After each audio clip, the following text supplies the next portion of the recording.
Engine 23, Engine 22, Medic 23, 4991 Bath, 4991 Bath, on injury accident with an entrapment.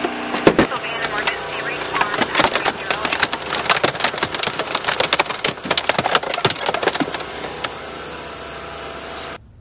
308. Hi, I'm Kurt with Genesis Rescue Systems. Today we're going to be looking at the lineup of spreaders from Genesis Rescue Systems. A couple of key points that I want you to keep in mind when you're evaluating a spreader for your department are, number one, ergonomics, such as balance and weight distribution. Number two is controls. How are you going to control all of that speed and power that we are offering you in the Genesis spreaders? Number three, tip design for not only proper placement, but also operator safety. Number four, NFPA 1936 compliance, specifically focusing on that lowest spreading force, or LSF. And number five, and most importantly, sheer practical performance. Okay, let's talk about those ergonomics a little bit. First of all of the Genesis spreaders have a stationary D-ring on top and a movable D-ring on the side. This movable D-ring on the side serves not only as a carrying handle, but also an operating handle. Let's say I'm down in this position doing a modified dash lift. Let's talk about balance a little bit. You can take a look. This cylinder is designed specifically for this 28-inch opening arm, perfectly balanced. The cylinder in my left hand is designed specifically for the 32-inch opening arms. Again, perfectly balanced. Remember, balance in engineering equals less firefighter fatigue. Okay, let's talk about how you can control all of this speed and power with just your fingertips. Remember, all of the Genesis tools operate with a rear-mounted push-button type control valve. This control valve utilizes a fine muscle movement. It's much easier and safer for you to use, plus it's less fatiguing. If we were using a rescue tool that had a twist type control valve, we would be utilizing a gross muscle movement. This control valve is going to be much easier and safer for you to operate with precision in and around that patient.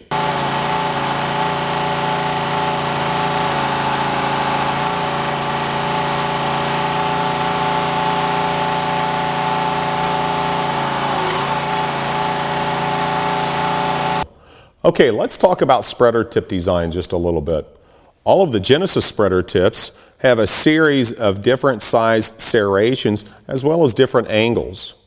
On the 49XL spreader tip, you can take a look at several small sharp serrations at the very end.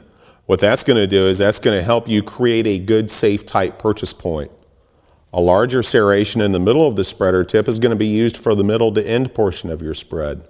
You can also take a look that it has several different angles throughout the entire surface of the spreader tip. And what that's going to do is that's going to be a little bit safer and more productive for you as the operator, because you're going to have a good, safe, tight purchase point throughout the entire arc of that spread.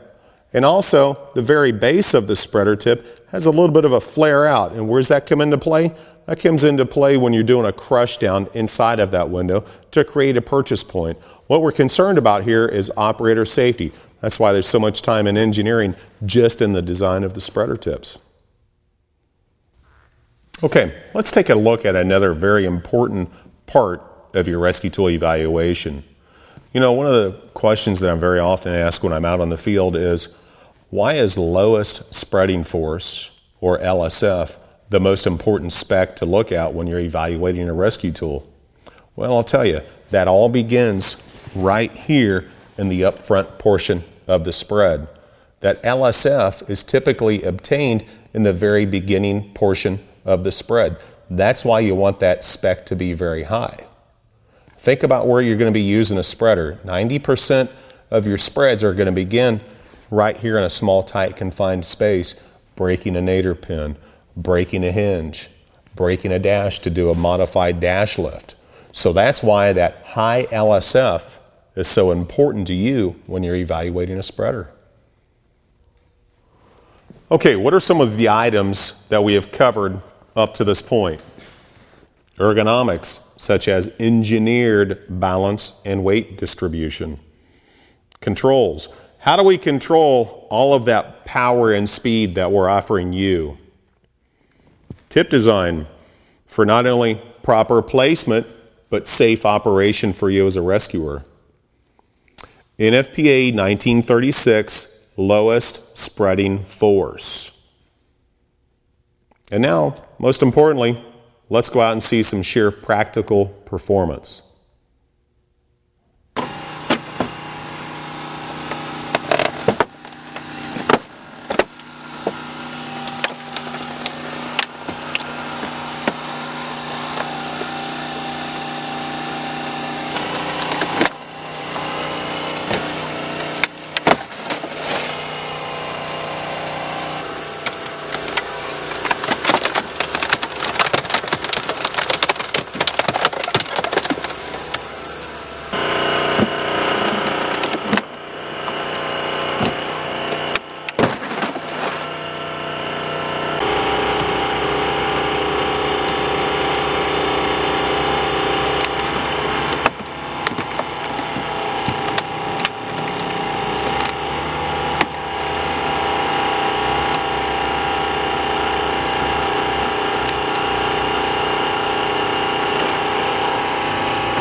Okay, let's recap what we've talked about here today.